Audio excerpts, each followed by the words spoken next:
Hi everybody! Ashley here today to share with you guys a little bit of what has been going on with me the past, couple months or so.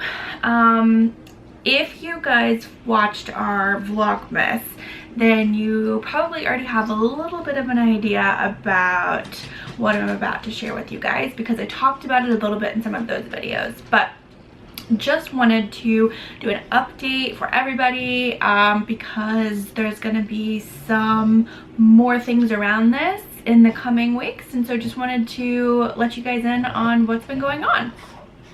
Poppy just waddled in here, so if you hear grumbling from that direction, that is why. She's probably gonna end up in my lap in a second. But so what has been going on with me is that I have had a reoccurrence of my pituitary tumor. If you guys are longtime followers, then you might remember. I told you she'd be up here in a second. If you guys are longtime followers, then you probably remember that back in 2017 I had surgery to remove a tumor from my pituitary. It was successful, the mass was benign, you know, really no big deal. It was just potentially going to cause me some further issues, which is why it needed to be removed. And we are back in that same boat this time. I knew that this was likely to happen. So when they removed my tumor back in 2017, they sent it off for pathology. They knew it was benign, but there was some information about the makeup of it that could tell them some information as to whether this was likely to reoccur. And it came back that it was likely to reoccur. So because of that, I have been having close follow-up appointments. I've been having yearly MRIs, and I have been having blood work done every 6 months to just make sure everything is it's fine. So this was caught on a routine checkup. So if you guys remember, back in early December, I had a MRI done. So here are some clips from that. It seems to have mostly stopped snowing, just a little bit, but I am about to hop in a cab and head to the hospital because I need to get an MRI. This is a follow-up MRI from my brain surgery a couple years ago. I had a benign tumor removed. This is just a follow-up to make sure nothing is growing back. So if you were around last year, you may remember that last year when I did this, I fainted. Long story short, so hopefully this year's goes a little bit smoother.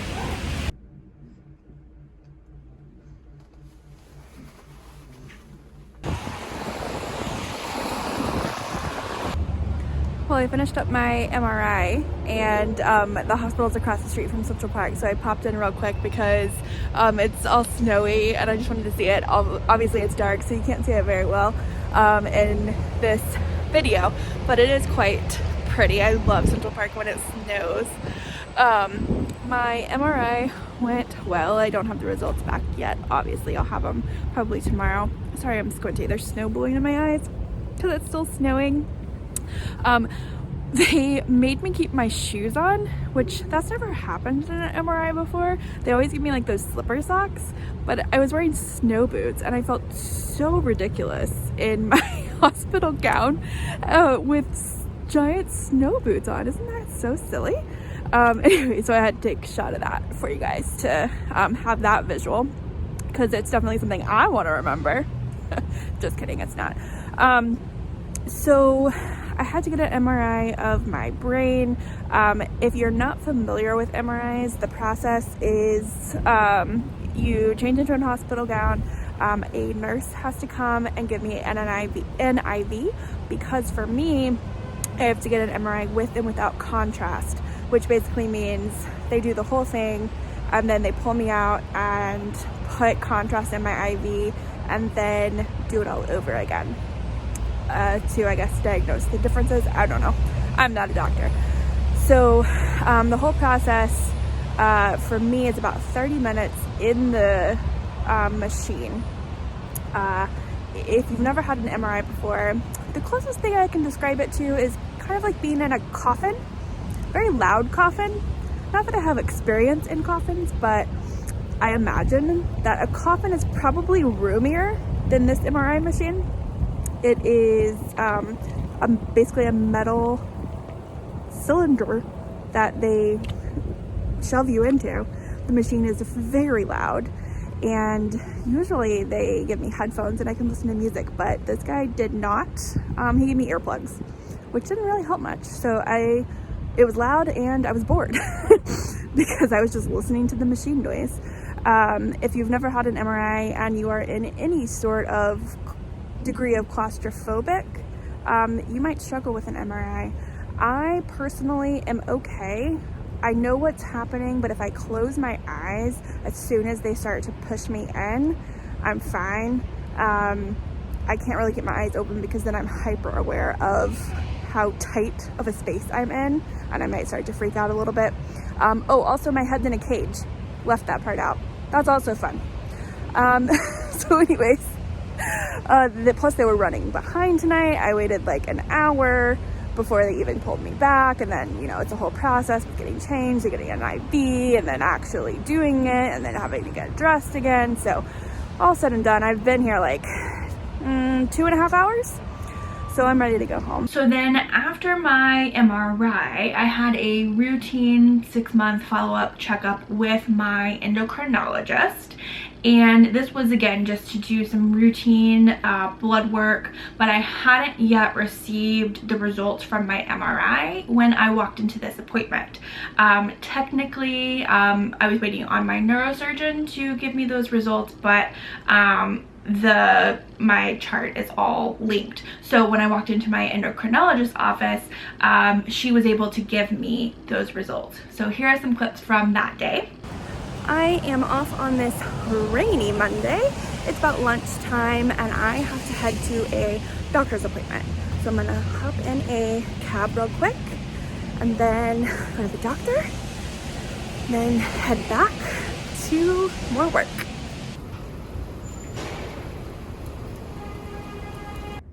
Welcome to my second home.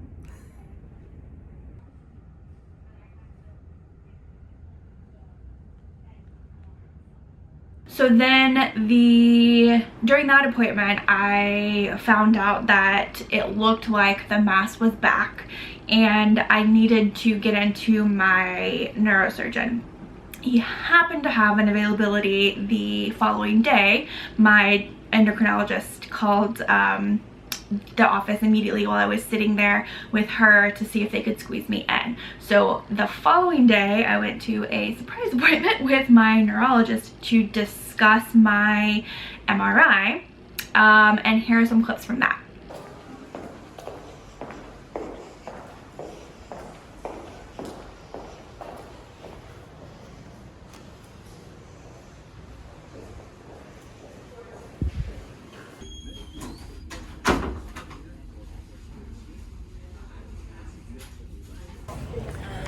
Okay, finally almost home. That took forever. The doctor had to stop, get a couple of things, wrapping paper, and a couple of things from Whole Foods on my way home. So almost back. I will share more, and I appreciate you guys' concerns about everything that's going on. I just want to take a second and process everything myself. And then when that has happened, I'll share more about what's going on. But I see all of your comments. Thank you. I appreciate your concerns and your well wishes. I just want to be able to fully articulate everything, and I haven't quite processed everything that I found out the past couple of days, and I still don't know everything. That's also the other piece of it. So I will share, hopefully in the coming days. In the meantime, just stay tuned, and thank you. So as you can tell after that appointment, I was a little bit thrown. I had no symptoms. I still don't. So to find out that it was back was just a little bit jarring to me. However, it was caught early, and that's the joy, I guess, of this, is that it was caught just due to routine follow-up before it advanced to anything more serious. So what I found out at that appointment with my neurosurgeon is that yes, it is back, but it is not operable this time. And that's for a few reasons, but the main one is that the pituitary is, if you aren't familiar, located like kind of dead center in your head, right behind your nose. So there's a lot of things that are right around it. Why I had surgery the first time is the mass was pressing up against my optic nerve, so could potentially cause vision loss if not taken care of. This one isn't anywhere near my optic nerve. It's actually wrapped about 180 degrees around my carotid artery. That's a hard word for me to say for some reason. So while yes, technically my surgeon can go in and remove it surgically, just due to obviously the carotid artery is a very significant thing in your body that you don't want to mess with, he couldn't be as, he'd have to be a little conservative. Therefore, he would likely leave some tumor cells behind, which just means they're going to continue to regrow. So there really isn't a point to surgery. So instead, what he recommended I do is get radiation treatment. So I know that's a little bit scary to hear. I was a little bit apprehensive when I heard it too, because I've always attributed radiation to cancer treatment. Again, this isn't cancer, it's still benign. Same kind of procedure. However, there is a specialized procedure that is offered for cases like mine, and it's called stereotactic radiosurgery. It's used with a machine called a gamma knife, and it is just one highly concentrated single dose of radiation. Instead of, I think it's called fractionated radiation. Don't quote me on that because it's not what I'm having, so I'm not as up on that procedure, but I believe that's what it's called, and that is the procedure where you go multiple times. So like, if you've ever experienced somebody that has had radiation with cancer close to you, they probably are getting those treatments multiple days a week for like weeks on end. So to avoid that in this case, because those are like smaller, milder doses of radiation, and sure, for certain kinds of illnesses that's probably the best bet, but in my case, to avoid that, because that doesn't sound fun, because I don't have time for that. I mean, who does, to be honest, but if it can be avoided, I'm gonna avoid it. There is this other procedure. So I have had all of my previous appointments and my medical team all through Mount Sinai Hospital here in New York. But Mount Sinai, at least here in Manhattan, they have like other campus hospitals sprinkled outside the city that have this capability, but the hospital in Manhattan does not have the gamma knife machine to be able to give me that single dose of radiation. So because I wanted to stay in Manhattan for my treatment, my first neurosurgeon recommended me to a second neurosurgeon who specializes specifically in this stereotactic radiosurgery procedure. This doctor is at NYU Hospital here in Manhattan. So I called and got an appointment with this new doctor, and I went to that appointment a couple of weeks ago, back in January. So here's some clips from that day. On our way to the hospital for my first appointment with this new doctor recommended to me by my previous neurosurgeon, just to see if this procedure that's recommended is a better fit for me. Shelbs is with me, moral support / note taker. Sorry, it's bumpy in the car.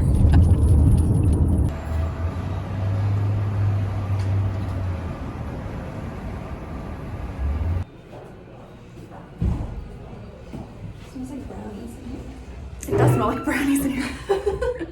Maybe that's a good sign. I hope so, because I don't like hospitals. I instantly got anxious as soon as we pulled up to the hospital, so Sorry. I need to eat my protein bar.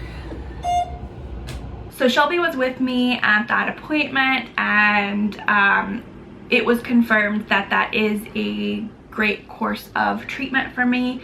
I was a candidate for it, so that is what I'm going to move forward with. The procedure itself is fairly simple. It's not that different from an MRI, which I've already experienced. So the procedure is going to be outpatient. It takes about half of a day. It's kind of two parts. So what they're going to do is I'll arrive early in the morning and they'll do an MRI on me that day. Yeah, I know I just had one, but it's been, by that point it'll have been a couple of months, and so they want a day of MRI because they are going to create my treatment plan around the mass and its state that day. And then while it likely hasn't grown that much, it probably has grown just a teeny tiny bit. So they want a up-to-date MRI. Then I go into the gamma knife machine, which I've seen photos of, and it looks very similar to an MRI machine or a CT machine, if you're familiar with either of those. And I get the radiation treatment. The biggest difference, and this is the part that I'm a little apprehensive about, if I'm being completely honest, is that they are going to have to screw a cage onto my head.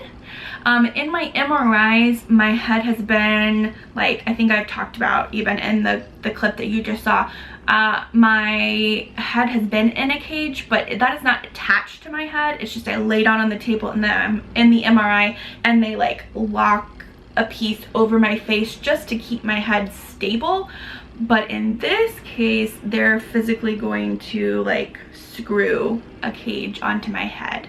I think they do that first thing. So like throughout the MRI, throughout the gamma knife, which will be multiple hours, I'm gonna have this cage on my face. I am awake for the procedure. I don't go under general anesthesia, but I do believe that they'll give me a sedative, which I will welcome because I am not thrilled about having a cage screwed on my face that I'm going to be able to see and be aware of for multiple hours on end.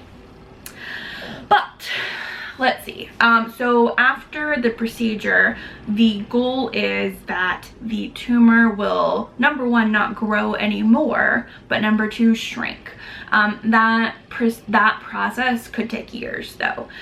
So I will continue to have repeat MRIs probably every 6 months instead of every year, at least early on, because while this will likely, it should prevent this specific tumor from growing anymore, that isn't to say that new tumors couldn't pop up in my pituitary and other places. So by doing the repeat MRIs, they'll be able to check for that as well, catch it early, and if a new tumor pops up anywhere else in my pituitary, then they'll likely just repeat this procedure in that specific spot. So again, this will be a process that I will be dealing with, you know, for a while, likely the rest of my life, to be honest. But I'll have, you know, routine follow-ups quite frequently in the coming years just to track it. So I will have the procedure done towards the end of the month, and I'm just looking forward to having it done so I don't have to worry about it. I'm really fine, you know, for all intents and purposes. I don't have any symptoms around this, as I mentioned. I'm really just more annoyed I have to take the time to continue to get it treated and the follow-up on it. I have a great medical team. I'm not worried about anything in that regard. I just don't like having to take the time to deal with it. However, I will always take whatever time is needed to deal with my health, because health is the most important thing, and so I have to take care of myself. I know that, but you know, I'd rather take a day off and, you know, go on a trip or something instead of taking a day off to go to the hospital. But again, who wouldn't? So that's where I'm at with that. that. I just wanted to update you guys. I've gotten lots of messages on Instagram that I kind of left you guys hanging in Vlogmas about what was going on, and that wasn't purposeful. It was more just I didn't have all of the information yet. I was waiting on this last round of follow-up appointments with my doctor before I even knew what was going on, so I didn't really have anything to share. So that is that. Thank you guys for all of your messages though. I appreciate it. I will say I have a whole fun separate health issue that has also been going on, which is fun. So I'm going to be doing a separate video and blog post on that. So just so you guys know that is coming. I also did a blog post on this pituitary tumor and the process, the radio surgery process, if you guys are curious. So we'll link that down below if you are one that wants to read a little bit more about it just out of curiosity, or if you know somebody that has had this. I would love to connect with you just to kind of, you know, see what their experience was, or your experience, or if you know somebody that did it. Just let me know. DM me on Instagram and we'll chat. Alright, well, thank you guys for listening today. I appreciate it, and I will be sharing my second health update soon, so stay tuned.